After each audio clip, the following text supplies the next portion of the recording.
60 שניות על חיל תקשוב. שורשיו של חיל התקשוב בשירות הקשר של ההגנה, שהוקם בשנת 1937 והפעיל תחנות אלחוט מחתרתיות ברחבי הארץ. אנשי ההגנה הפעילו גם את רשת הקשר עם אוניות המעפילים, שאלחוטניה כונו גדעונים. על יסודות אלה הוקם בשנת 1948 חיל הקשר.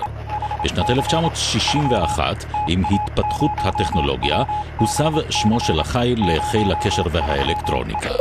עם השנים, השימוש במונח אלחוט בוטל, ותחתיו בה המונח רדיו. ה-GRC הוסב ל-VRC, הדיבור תפס את מקומו של המורס, הטלפון האדום החליף את השחור, הפקס את הטלפרינטר, את הכבל החליף הסיב האופטי, הדיגיטלי דחק את האנלוגי, ואת תפיסת המיקון החליפה טכנולוגיית המידע. בשנת 1982, עם העברת מערך המחשבים הצה"לי לאחריות החיל, שונה שמו פעם נוספת לחיל הקשר האלקטרוניקה והמחשבים.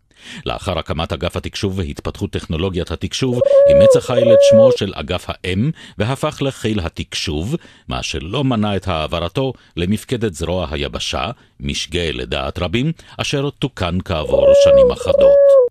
עם השמות שונו גם הסיסמאות. בשנותיו הראשונות הייתה סיסמתו של החיל, המברק עבור יעבור. זו שונתה כעבור שנים לחיל הקשר, זרוע המפקד לפיקוד ולשליטה, ואת זו החליפה לחיות ולהילחם ברשת. היום, במלאת 60 שנה לחיל התקשוב, הושקה סיסמתו החדשה של החיל. מתקשבים את צה"ל לאתגרי העתיד. אלה היו 60 שניות על חיל התקשוב, מקורותיו, שמותיו וסיסמאותיו.